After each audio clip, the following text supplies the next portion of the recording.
Today I'm going to show you how to make the perfect ghee at home. This is quite a detailed video, so please watch till the end. This is the perfect ghee you can make at home. It's golden brown, delicious, perfect texture, the grainy texture we want, and the smell is just heavenly. My previously made ghee is almost over. Only this much remaining, so I want to make another batch before this is over. I'm just using regular butter from the supermarket. This is unsalted butter. You can use any kind of butter you like. There are many varieties, many organic, non-organic, fresh cream, whichever floats your boat.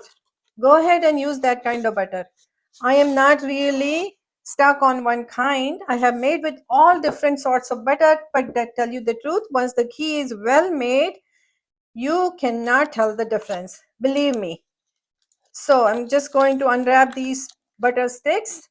If I had remembered, I would have taken it off out of the refrigerator and let it sit so they will soften, but I forgot.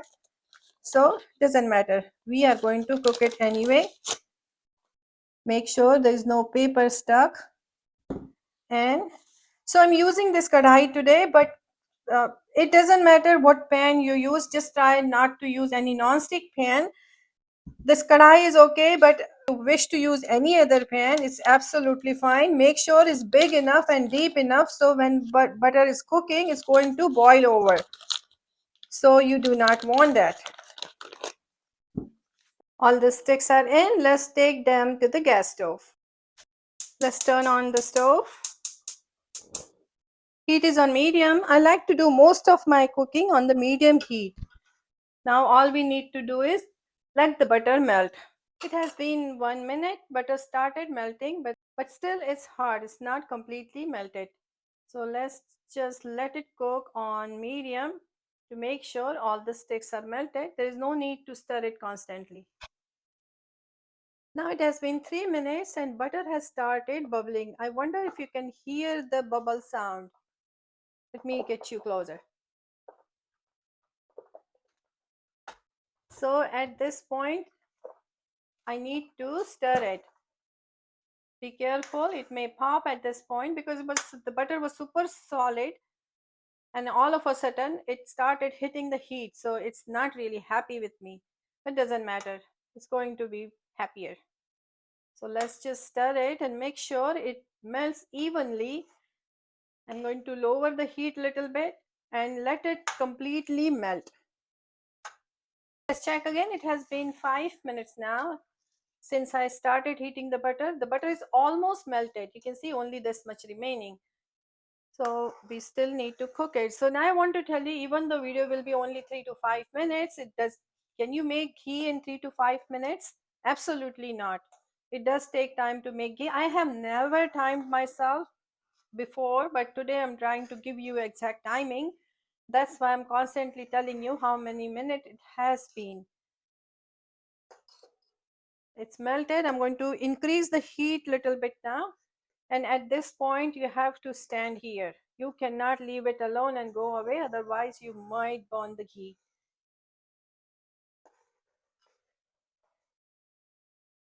Another 2 minutes went by, cooking on high. You can see it's vigorously boiling from the sides. Foam is forming on the top.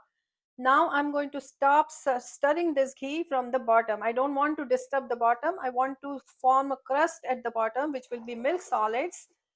If I keep on stirring, it will not form a crust at the bottom, and then ghee is supposed to be on the top. So if I stir it at all, I'll be stirring it gently from the top, moving that foam away. This foam is also going to cook down. So making the ghee is an absolute pleasure for me. I enjoy making ghee at home. I do not buy ghee from outside ever, for two reasons. First of all, I enjoy making the process. Second, they do not cook it well, so that their ghee is either yellow or white, which is undercooked to me. I like my ghee well done. It has a wonderful nutty aroma. I think I need to lower the heat at this point. So if you are standing by the stove, you can let it cook on high, no problem. But if you want to do another work, you are working on something, just reduce the heat to low and let it cook. It will not burn on low. I want to speed up this process today, so I'm standing right here, right in front of the ghee, stirring it from the top. So my heat is on high. Okay, I'm going to take out the spoon and let it on the side. I have a lid here just in case it starts splashing too much. I'm going to quickly cover it, but right now it's okay. I'm just leaving it on the side just to be on the safe side. And now it has been exactly 10 minutes and I need to move this around because my gas stove does not heat the pan properly from all the sides. So one side was burning, you can see the brown spots here, but this side was not ready. So I moved it around and now going to stir it from the side to make sure all these brown bits go to the bottom.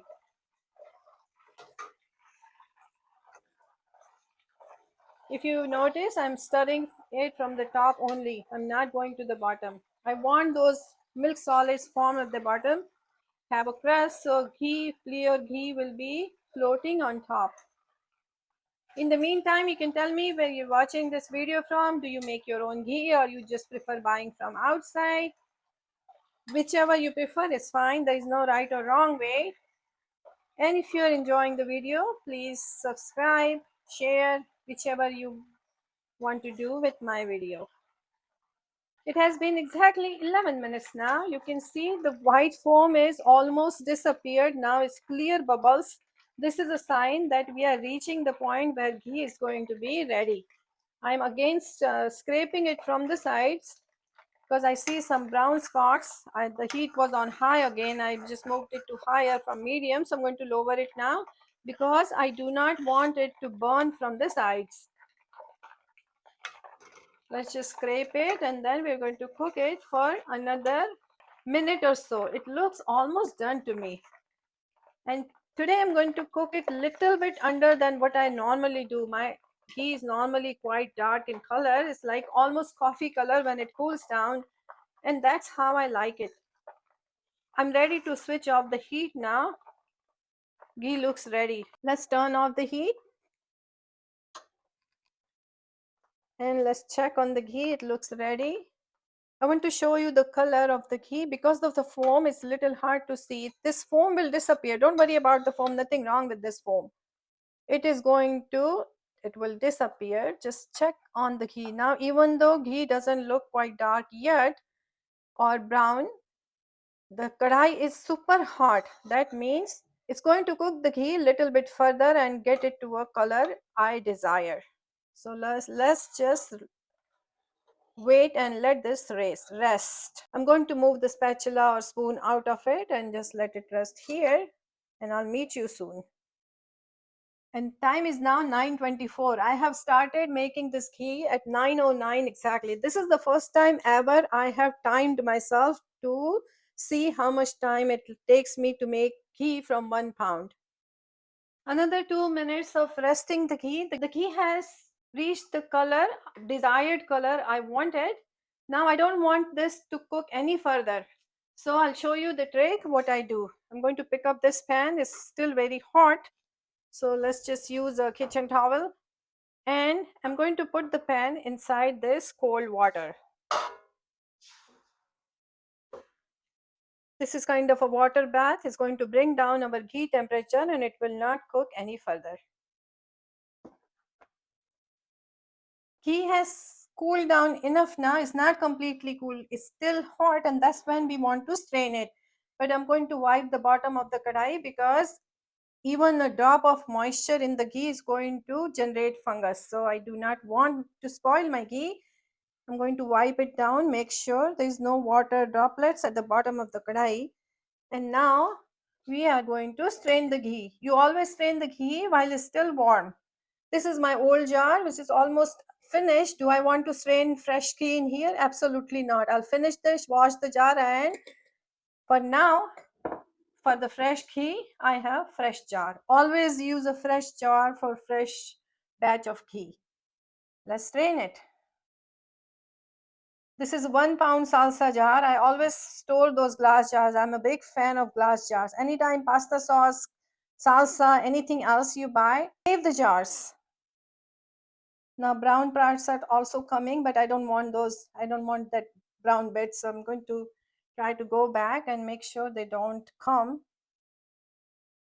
Actually, this is good. I'm just going to remove it. Let's drain as much as possible. So this was 1 pound of butter and I got almost a pound of ghee out of it. And I have a clean lid. I'm going to secure it, not very tight, but it's closed, lightly closed. This is going to make my ghee grainy, and I love grainy texture. Everybody loves the grainy texture of ghee. So now all we have to do is let it cool down completely. And this is my everyday ghee use container. So whatever is remaining in here, I'm going to just strain it in that. There are only a few drops, not a whole lot.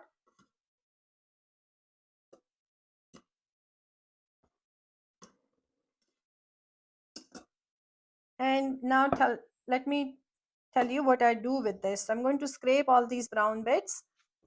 I got this spatula so I can scrape it. And you can see more ghee is coming out of it. Now, are you going to waste this? Absolutely not.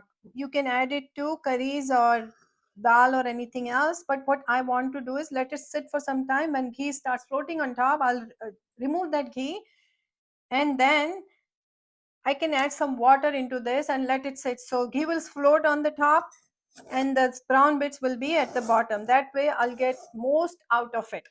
And then I'll refrigerate that water from the top, let it settle, it will be hard, and then I remove that ghee. So not a drop of ghee will be wasted. And I ended up refrigerating the ghee so I can show you the texture. Let me show you how it looks after it completely cooled down. The color, this is the color, coffee color. Coffee color means after you add milk to the coffee, not the brown coffee. And let's check the texture. Look at this texture, grainy, soft. I call this liquid gold. I hope you enjoyed the video. Stay connected. If you have any questions, feel free to comment. I'll be happy to answer.